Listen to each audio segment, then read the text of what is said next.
नमस्कार दोस्तों, स्वागत है आप सभी का आपके अपने यूट्यूब चैनल सरकारी भारत में।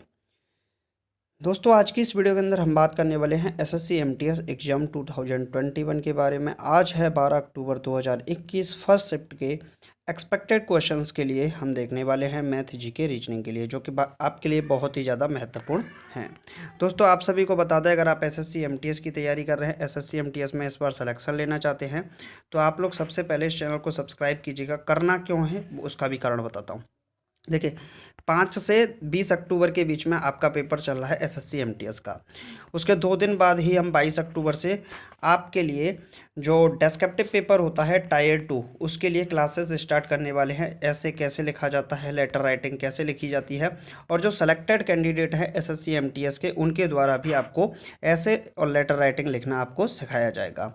इसकी पीडीएफ भी आपको पर डे मिलेगी। कौन सा ऐसे लिखना है, कौन सा लेटर राइटिंग लिखना है, तो पीडीएफ भी आपको ज़रूर मिलेगी पर डे। बिल्कुल फ्री होगा सब कुछ। तो आप लोग अगर एसएससी एमटीएस की तैयारी करना चाहते हैं, staff selection commission multitasking staff में सिलेक्शन लेना चाहते हैं, तो चैनल को सब्सक्राइब करना बिल्कुल ना भूलें। तो चलिए फ्रेंड्स, देखते हैं क्वेश्चंस को। तो चलिए फ्रेंड्स, क्वेश्चंस देख लेते हैं। पहला क्वेश्चन है, एंटोमोलॉजी का संबंध किससे है। देखिए, एंटोमोलॉजी की बात करें तो ANTOMOLOGY इसकी फुल स्पेलिंग होती है। ये आपके इंग्लिश में भी पूछा जाता है। तो एंटोमोलॉजी का मतलब होता है ये कीट विज्ञान से संबंधित है। किससे?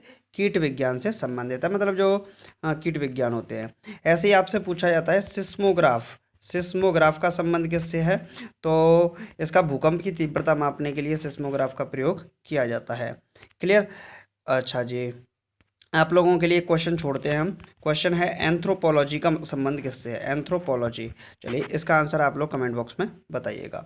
चलिए फ्रेंड्स, नेक्स्ट क्वेश्चन देख लेते हैं। नेक्स्ट क्वेश्चन है, OMR का फुल फॉर्म क्या होता है। देखिए, फुल फॉर्म से रिलेटेड क्वेश्चन पूछा ही जाता है। आपसे पूछ सकता है DBMS की फुल फॉर्म क्या होती है, तो डाटाबेस मैनेजमेंट सिस्टम DBMS की फुल फॉर्म होती है। आपसे पूछ सकता है MICR की फुल फॉर्म क्या होती है, तो इसकी होती है मैग्नेटिक इंक करेक्टर रीडर। क्या होती है? Magnetic ink character reader. आपसे ALU की फुल फॉर्म पूछ सकता है, अर्थमेटिक लॉजिक यूनिट। ALU की फुल फॉर्म होती है। आपसे OMR की फुल फॉर्म, तो ऑप्टिकल मार्क रीडर। क्या होती है? Optical mark reader.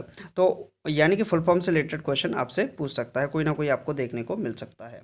Next question है, किसे भारत का अगला थल सेना प्रमुख चुना गया है, तो इसका सही जवाब है दोस्तों मनोज मुकुंद नरवणे को।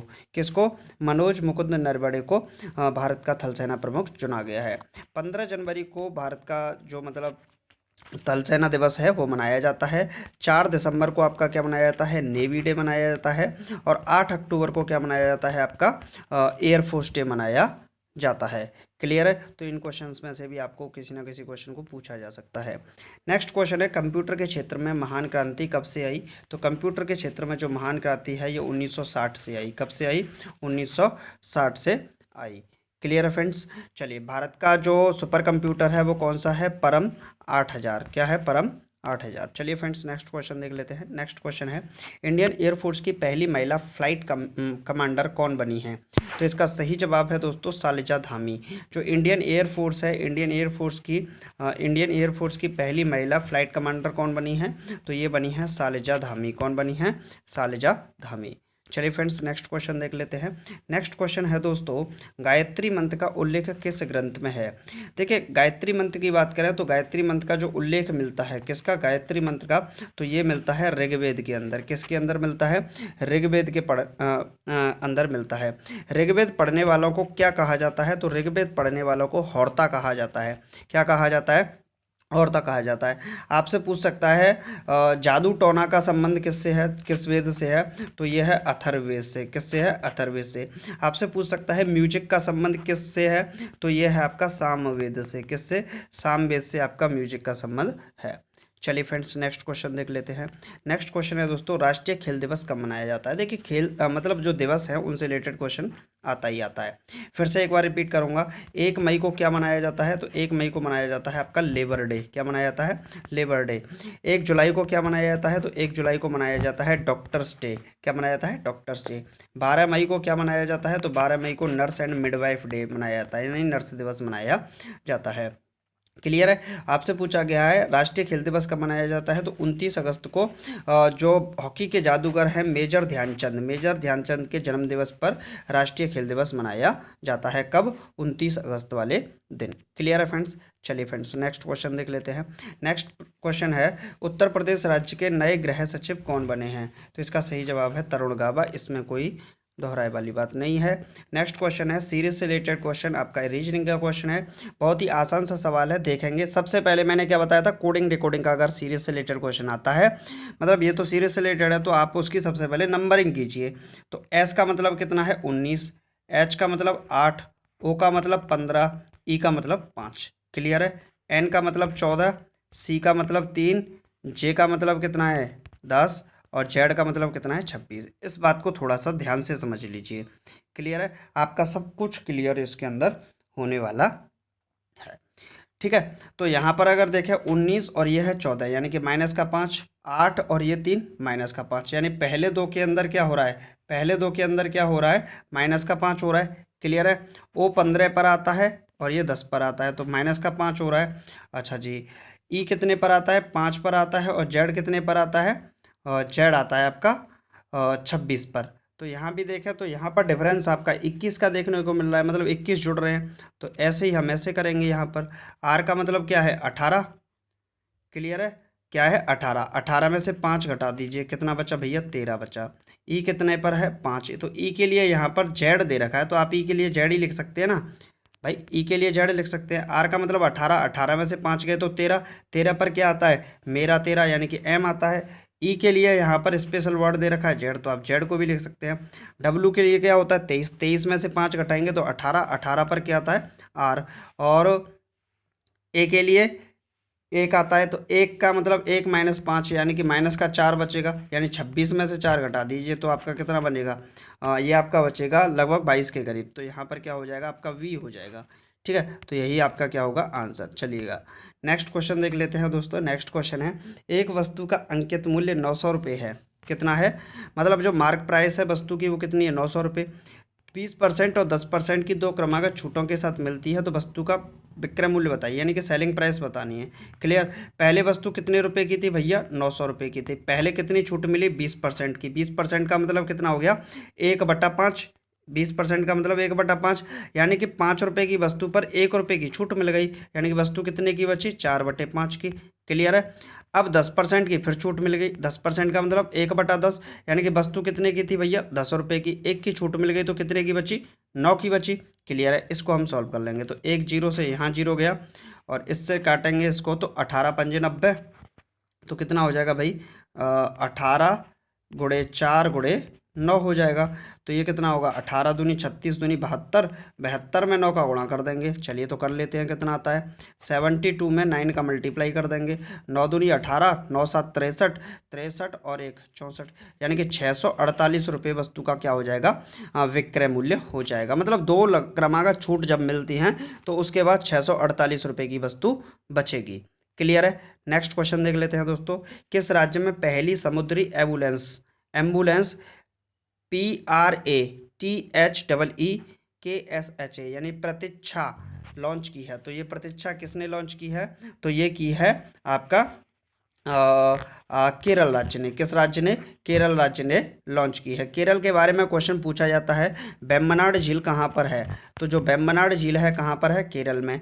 आपसे पूछा जाता है पेरियार झील कहाँ पर है, पेरियार नदी या पेरियार झील कहाँ पर है, तो केरल में है। अष्टमुड़ी झील कहाँ पर है, अष्टमुड़ी, तो ये भी कहाँ पर है केरल के अंदर है। आपसे पूछ सकता है शास्तामकोट, कौन सी, शास्तामकोट जो झील है वो कहाँ पर है केरल में। आपसे पूछ सकता है पाराबोर झील कहाँ पर है, तो केरल में। आपसे पूछ सकता है मंचीरा झील कहाँ पर है, तो केरल में। ये सभी की सभी झील कहाँ पर स्थित है, केरल के अंदर स्थित है। चलिए फ्रेंड्स नेक्स्ट क्वेश्चन देख लेते हैं। नेक्स्ट क्वेश्चन है लॉन्च पुस्तक who painted my lust red के लेखक कौन है। देखिए लॉन्च की गई पुस्तक है कौन सी, who painted my lust red, कौन सी, who painted my lust red, इसके लेखक कौन है, तो श्री अय्यर इसके लेखक है। कौन है, श्री अय्यर इसके लेखक है। चलिए फ्रेंड्स नेक्स्ट क्वेश्चन देख लेते हैं। नेक्स्ट है किस राज्य में भारत का 25वां हाई कोर्ट यानी कि उच्च न्यायालय की स्थापना की गई है। देखिए ये की गई है आंध्र प्रदेश में। कहाँ पर की गई है दोस्तों, आंध्र प्रदेश राज्य में।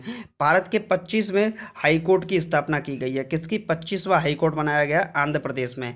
और ये कहाँ पर बना है? अमरावती के अंदर बनाया गया है। कहाँ पर? अमरावती में। आंध्र प्रदेश की 3 राजधानी हैं, अमरावती, कुर्नूल और विशाखापट्टनम। क्या है? अमरावती, कुर्नूल और विशाखापट्टनम। चलिए फ्रेंड्स, नेक्स्ट क्वेश्चन देख लेते हैं। नेक्स्ट क्वेश्चन रीजनिंग का है, बहुत अच्छा है। कॉन्शियसली को ये लिखा जाता है तो सॉइल को क्या लिखा जाएगा? देखिए बहुत आसान सा सवाल है। सबसे पहले आप वर्ड को देख लीजिए, एस एस, यहाँ पर चौथे पर लास्ट से थर्ड, पहले पर चौथे पर लास्ट से थर्ड, तो एस के लिए कौन सा वर्ड हो गया? एन हो गया। क्लियर है? कॉमन भी हो रहा है। ओ के लिए यहाँ देखें, देखिए सेकंड पर और लास्ट से फिफ्थ, सेकंड पर ई आ रहा है और लास्ट से फिफ्थ पर ई आ रहा है, यानी कि ओ के लिए क्या वर्ड हो गया? ई हो गया। आई के लिए बात करें तो अंत से छठवां, तो अंत से छठवां क्या होगा आपका? जे, तो जे हो जाएगा। एल के लिए क्या होगा? लास्ट से वन, लास्ट से वन क्या होगा? के। क्लियर है? तो एन ई जे के क्या हो गया? एन ई जे के, जो कि सॉइल वर्ड के लिए आपका सही जवाब होगा। चलिए फ्रेंड्स, नेक्स्ट क्वेश्चन देख लेते हैं। एवरेज का क्वेश्चन है, आसान सा सवाल है। एक क्रिकेटर ने 8 मैचों में 52 रन की औसत से रन बनाए। पहले 5 मैचों का औसत 50 था, पिछले 3 मैचों का औसत क्या है? देखिए पहले 8 मैच थे, 8 मैच में औसत क्या था? 52 रन, यानी कि 8 दूनी 16, 8 पंजे 40 और 1 41, 416 रन कुल मिला के 8 मैचों के अंदर बनाई। अब पहले जो 5 मैच हैं उनका औसत क्या है भैया? 50 रन, 50, यानी कि ये कितना हो जाएगा? 250। तो बचे 3 मैच ही तो बचे, तो 3 का औसत निकालना है, तो 416 में से घटाएंगे 6, और ये आपका 11 में से 5 गया तो 6, और ये बचेगा 1, यानी कि 166 आ गया। 3 मैचों का कितना बचा औसत?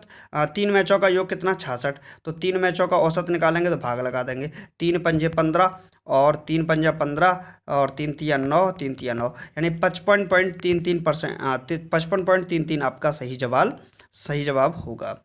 चलिए फ्रेंड्स, नेक्स्ट क्वेश्चन देख लेते हैं। नेक्स्ट क्वेश्चन है, किस देश ने रुद्रम एंटी रेडिएशन मिसाइल का सफल परीक्षण किया है? देखिए रुद्रम एंटी रेडिएशन मिसाइल का सफल परीक्षण किसने किया है? तो इसका सही जवाब है भारत ने। किसने किया है? भारत की डीआरडीओ, भारत की आन बान शान defence research and development organisation ने इसका सफल परीक्षण किया है। चलिए फ्रेंड्स, नेक्स्ट क्वेश्चन देख लेते हैं। नेक्स्ट क्वेश्चन है, काली मिट्टी किस फसल के लिए सर्वाधिक उपयुक्त है? देखिए काली मिट्टी की बात करें तो ये कपास की खेती के लिए बहुत ही ज़्यादा उपयुक्त मानी जाती है। किसके लिए? कपास के लिए बहुत ही ज़्यादा उपयुक्त मानी जाती है। तो दोस्तों आज की वीडियो में सिर्फ इतना ही। अगर आप एसएससी एमटीएस की तैयारी कर रहे हैं, एसएससी एमटीएस में सिलेक्शन लेना चाहते हैं, तो आप हमारे चैनल को सब्सक्राइब कीजिएगा। सारे के सारे एक्सपेक्टेड क्वेश्चंस आपको कैसे लगे जरूर बताइएगा कमेंट बॉक्स में। तो मिलते हैं नेक्स्ट वीडियो में। Thank you for watching this video. जय हिंद, जय Bharat, take care, bye bye, love you to all.